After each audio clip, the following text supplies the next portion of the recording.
بسم اللہ الرحمن الرحیم. السلام علیکم. خبر تو آپ تک پہنچانی ہے اور مکمل پہنچانی ہے، لیکن سمجھ نہیں آ رہی کہ فیکٹریوں کارخانوں کی بات کروں یا بجلی کے حوالے سے بتاؤں. کہاں سے شروع کروں، کہاں ختم کروں؟ ادویات کا، دودھ کا، ویکسینز کا ذکر چھیڑوں یا گیس کے حوالے سے بتاؤں؟ چونکہ پیٹرول کے بارے میں تو آپ سب جانتے ہیں، پریشان ہیں، لیکن ایک گیس کا بحران بھی ہے. اور پیٹرول کے حوالے سے بھی خبریں ہیں کہ ابھی سلسلہ شاید یہاں رکے گا ہی نہیں. یہ ایک مسئلہ ہے.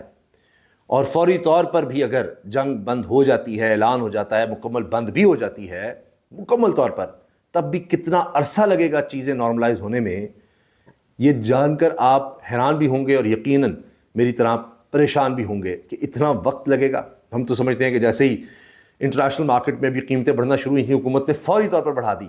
تو جب کم کرنے کی باری آئے گی تو حکومت کے پاس کتنے لمبے عرصے کا بہانہ رہے گا، یہ بھی میں آپ کو بتاؤں گا. اگر آپ صرف پیٹرول سے ہی پریشان ہیں کہ آنے والے دنوں میں کیا ہوگا، تو اس کی میں ڈیٹیل میں بعد میں آتا ہوں، کیونکہ پیٹرول تو مہنگا ہو رہا ہے، ہو چکا ہے. گیس کا سن لیجئے. LNG کی سپلائی 24 مارچ تک ختم. گیس کی راشننگ ہو سکتی ہے، حکام بتا رہے ہیں. غالد مصطفیٰ صاحب کی خبر ہے، جنگ میں چھپ چکی ہے. یہ بہت سینئر جرنلسٹ ہیں اور بڑی اتھینٹک خبریں دیتے ہیں. پاکستان میں توانائی کا بڑا بحران سر اٹھا رہا ہے. آبنائے ہرمز میں جاری بحری کشیدگی کے باعث LNG کی سپلائی معطل ہونے سے ملک میں درآمدی گیس کا ذخیرہ صرف 24 مارچ تک مکمل طور پر ختم ہونے کا خدشہ ہے. مکمل طور پر گیس ختم، کوئی امپورٹ نہیں. جو آئی ہوئی ہے وہ صرف 24 تک کافی ہوگی، وہ بھی ملک کی ضروریات کے لیے پوری نہیں ہے. تو آپ کو بڑی خوفناک گیس کی بھی لوڈ شیڈنگ ملے گی اور اس کے بعد بالکل ہی ختم کہانی. اگر صورتحال بہتر نہ ہوئی تو گیس راشننگ ہو سکتی ہے. حکومت معیشت کے اہم شعبوں کے لیے گیس کی لوڈ مینجمنٹ کے انتہائی سخت اقدامات کرنے پر مجبور ہو جائے گی، جس میں صنعتوں کو سپلائی کی مکمل بندش اور گھریلو صارفین کے لیے صرف کھانا پکانے کے وہ بھی مخصوص اوقات میں گیس کی فراہمی شامل ہے. یعنی فیکٹریوں کو تو گیس بند تو فیکٹری ہی بند. اگر صرف گیس کی بندش سے نہیں بند تو ابھی بھی فیکٹریاں بند ہیں. میں آپ کے سامنے فیکٹس اینڈ فگرز رکھنے والا ہوں کہ فیصل آباد جو انڈسٹریل سٹی کہلاتا ہے، ایک وقت میں 4000 میگا واٹ بجلی استعمال کرتا تھا، اب 1000 میگا واٹ بھی نہیں استعمال کر پا رہا. اس کا مطلب کیا ہے؟ سیدھا سا مطلب یوں سمجھیے کہ گھریلو صارفین تو کچھ استعمال کر ہی رہے ہوں گے نا، تبھی 1000 میگا واٹ ہے. باقی تو انڈسٹری ساری بند ہو گئی. چلے بالفرض 400 فیکٹریاں بھی تھیں وہاں پر، تو 4000 میگا واٹ کے بعد اب صرف 1000 پر آ گیا. تو اس کا سیدھا سا مطلب ہے کہ 100 رہ گئی ہیں. 400 تھیں تو 100 فیکٹریاں باقی رہ گئی ہیں. میں گھروں کی بات ہی نہیں کر رہا، لیکن 1000 میگا واٹ میں تو میجورٹی گھروں کی ہوگی. لیکن چلیں پھر بھی سمجھ لیجئے، تو میں آپ کو بتا رہا ہوں کہ 400 میں سے 100 یا 100 فیکٹریاں تھیں تو صرف 25 باقی رہ گئی ہیں. یہی سوچ لیجئے. میں بھی گھروں کی بات ہی نہیں کر رہا. اچھا، اب ایک طرف یہ کہ صنعتوں کو جو سپلائی رہ گئی ہے گیس کی وہ بھی گئی، اور گھریلو صارفین کے لیے بھی کھانا پکانے کے لیے وہ بھی صرف مخصوص اوقات میں آئے گی. پھر توانائی حکام کے مطابق اس وقت 2 کارگو بحری جہازوں سے 100 MMCFD کی کم ترین شرح پر ری گیسیفیکیشن کی جا رہی ہے. یعنی جب آپ کے پاس یہ LNG آتی ہے، لیکویفائڈ نیچرل گیس، تو وہ لیکوڈ فارم میں ہوتی ہے، پھر اس کو گیس میں کنورٹ دوبارہ کر کے ری گیسیفیکیشن، اس کو دوبارہ گیس میں کنورٹ کیا جاتا ہے اور آگے بھیجا جاتا ہے. تو اب آپ سوچئے کہ صرف 2 کارگو ہیں بحری جہاز جن میں سے 100 MMCFD کی کم ترین شرح پر ری گیسیفیکیشن کی جا رہی ہے، جو 24 مارچ تک مکمل ہو جائے گی. بس اس کے بعد کوئی بھی نہیں ہے پیچھے جہاز. اس کے بعد ملک کا انحصار صرف مقامی گیس کی پیداوار پر رہ جائے گا، جو کہ طلب کے مقابلے میں پہلے ہی بہت کم، تقریباً 2.9 BCFD ہے. اب آپ سوچئے ذرا کیا بنے گا کہ جب اتنا کم ہو جائے گا گیس کے ملنے کا معاملہ، تو لوگ کہاں جائیں گے، کیا کریں گے؟ اچھا، اب آ جائیے ادویات پر. بلکہ اس سے پہلے میں آپ کو یہ سنا دیتا ہوں کہ فیصل آباد کی انڈسٹری جو 4000 میگا واٹ بجلی استعمال کرتی تھی، اب وہ 1000 میگا واٹ بھی استعمال نہیں کر رہی. 1000 بھی نہیں کر رہی، اس سے بھی نیچے چلے گئی ہے. ثناء اللہ خان صاحب ڈان کے بیورو چیف تھے، انہوں نے ڈان نیوز پر ہی یہ بات کی ہے اور بتایا ہے کہ اس وقت کیا حال ہو چکا ہے اور حالات کس طرف چلے گئے ہوئے ہیں. اور یہ چونکہ حکومت کی کوئی پلاننگ کبھی رہی نہیں، یہ تو اب جنگ کی بات ہے نا، اس سے پہلے یہ سارا کچھ ہو چکا ہے جو میں آپ کے سامنے رکھ رہا ہوں. آپ کی پاورٹی ورلڈ بینک بتا رہا ہے، ساری دنیا بتا رہی ہے کہ 40% سے زیادہ ہو گئی ہے. 10 کروڑ سے زیادہ پاکستانی بلو دی پاورٹی لائن چلے گئے ہیں. ان امپلائمنٹ آپ کی